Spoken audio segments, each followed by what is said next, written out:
సమర్థుడు ఎప్పుడు కూడా విశ్రమించడు.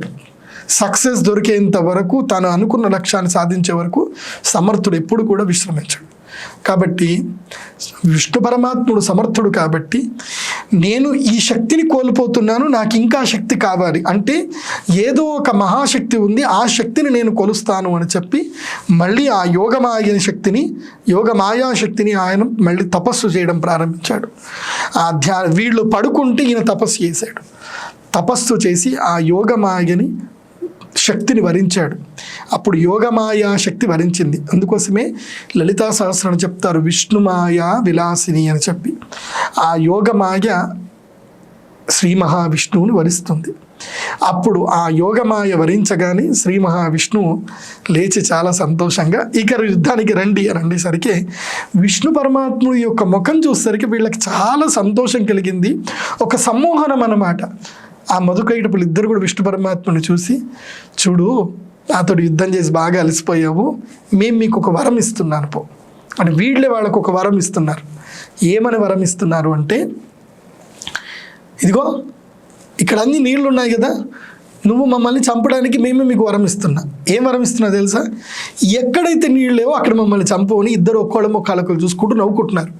ఎందుకోసం అంటే నీళ్లు లేని ప్రదేశమే లేదు కాబట్టి, నీళ్లు లేని ప్రదేశం ఇతనికి దొరకదు కాబట్టి అలా హేళనగా నీళ్లు లేని ప్రదేశం వెతుక్కో, అక్కడ మమ్మల్ని చంపు అని చెప్పేసి హేళనగా వరం ఇస్తారు. వరం ఇచ్చేది అంటే విష్ణుమాయ. చూడండి, విష్ణుమాయ వచ్చింది అని అంటే శత్రువు కూడా మనకి అవకాశం ఇచ్చేస్తాడు ఓడిపోవడానికి. అద్భుతమైంది విష్ణుమాయ. ఆ విష్ణుమాయ ఎవరు అంటే అమ్మవారు జగన్మాత, మూల ప్రకృతి, ఎప్పుడూ నిత్యంగా ఉండేది. అలాంటి జగన్మాత వరం ఇచ్చేసరికి ఆ వరముతో శ్రీ మహావిష్ణువు చక్కగా నవ్వుతాడనమాట. నవ్వి, ఆహా వరం ఇచ్చేసారుగా, సరే నీళ్లు లేని ప్రదేశం నేను చూపిస్తాను చూడండి అని చెప్పి ఆయన జగన్మాయ యొక్క తత్వముతో శక్తితో తన యొక్క శరీరాన్ని పెంచడం ప్రారంభించాడు. అప్పటికే వాళ్ళు దాదాపు 1300 కిలోమీటర్ల పొడవు ఎత్తున్నారు. వాళ్ళు 1300 కిలోమీటర్ల ఎత్తులో ఉన్నారు. అంత మహాకాయులు. శ్రీ మహావిష్ణువుల వారు 13 లక్షల కిలోమీటర్ల ఎత్తు పెరిగేశారు. అప్పుడు వీళ్ళు ఇంత చిన్నగా అయిపోయారు. మనము చీమల్ని ఎలా నలిపేస్తామో, ఇప్పుడు చిన్నప్పుడు మనకి ఆట ఆడుకుంటున్నాం ఏదో చేస్తూ చీమల్ని నలిపేస్తాం. చీమ కుట్టింది అని అంటే నలిపేస్తాం కదా, అలా 2 చీమల్లాగా అయిపోయారు మధుకైటపులు. చక్కగా ఆసనం వేసుకొని కూర్చొని స్థిరాసనం వేసుకున్నారు. అప్పుడు ఆ ఇద్దరిని మధుకైటపులు ఇద్దరిని కూడా చిటికన ఇలా వేళ్లతో తీసుకొని తొడ మీద వేసి చీమల్ని నలిపినట్టుగా నలిపేశాడు మధుకైటపుల్ని. ఇలా మధుకైటపుల యొక్క సంహారం జరిగిపోయింది. సంహారం జరగగానే అప్పుడు బ్రహ్మదేవుడు శ్రీ మహావిష్ణువుని ప్రార్థన చేస్తాడు. బ్రహ్మస్తుతి ఉంటుంది. ఆ బ్రహ్మస్తుతి చాలా అద్భుతంగా ఉంటుంది. శ్రీమద్ భాగవతంలో కూడా శ్రీకృష్ణ పరమాత్ముడి యొక్క విషయంలో కూడా బ్రహ్మస్తుతి వస్తుంది.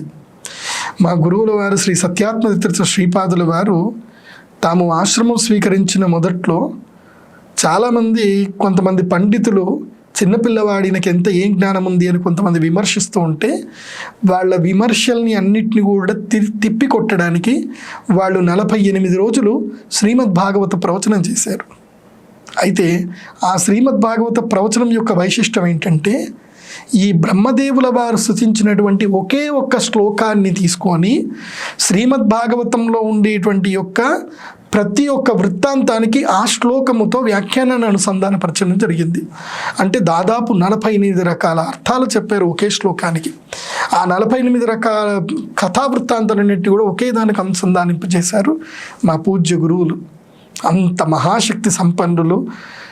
సాక్షాత్తు ఆ సరస్వతీదేవి యొక్క కృపాకటాక్షం కలిగినటువంటి జ్ఞానసాగరము మా గురువుల వారు.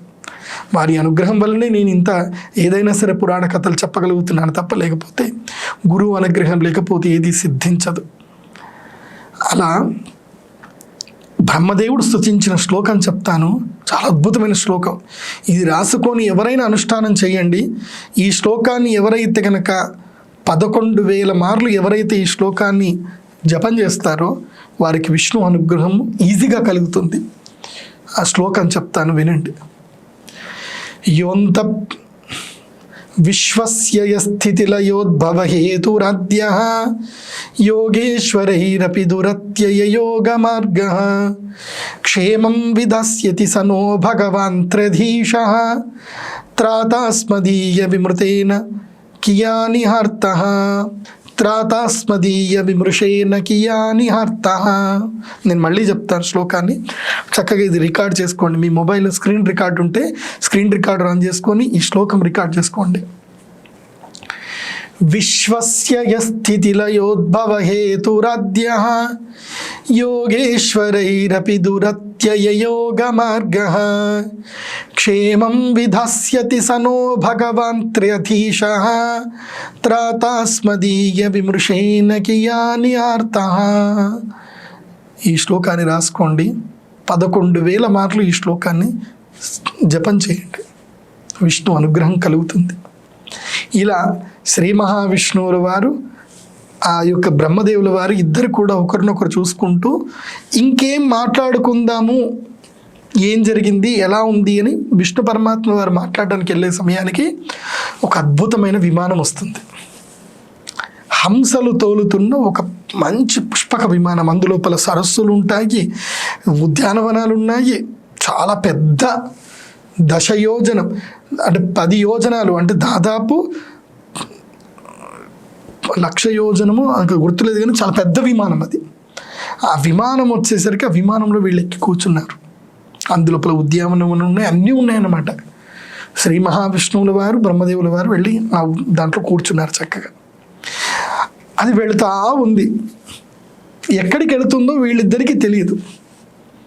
వెళుతూ వెళుతూ వెళుతూ ఉండగా మధ్యలో ఒక పర్వతం వచ్చింది.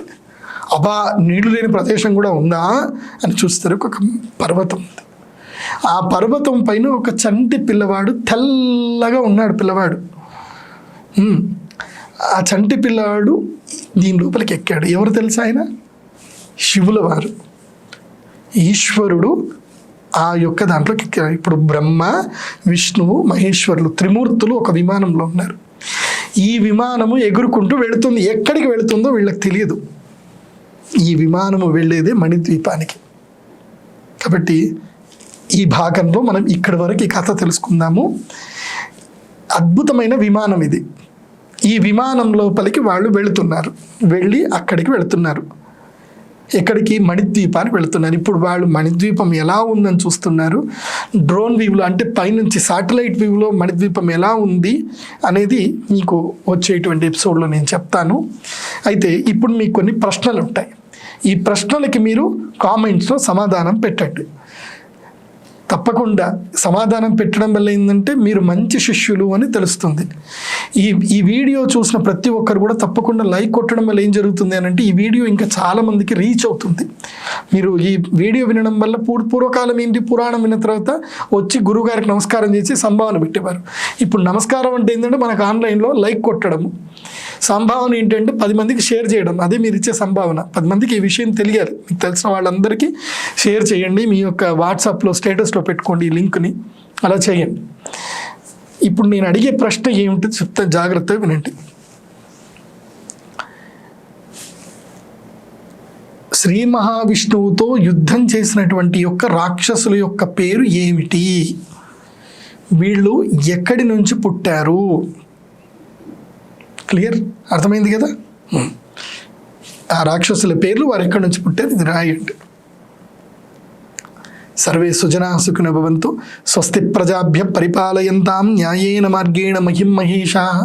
గోబ్రాహ్మణేభ్యః శుభమస్తు నిత్యం. లోకాః సమస్తాః సుఖినో భవంతు. శ్రీమాత్రే నమః.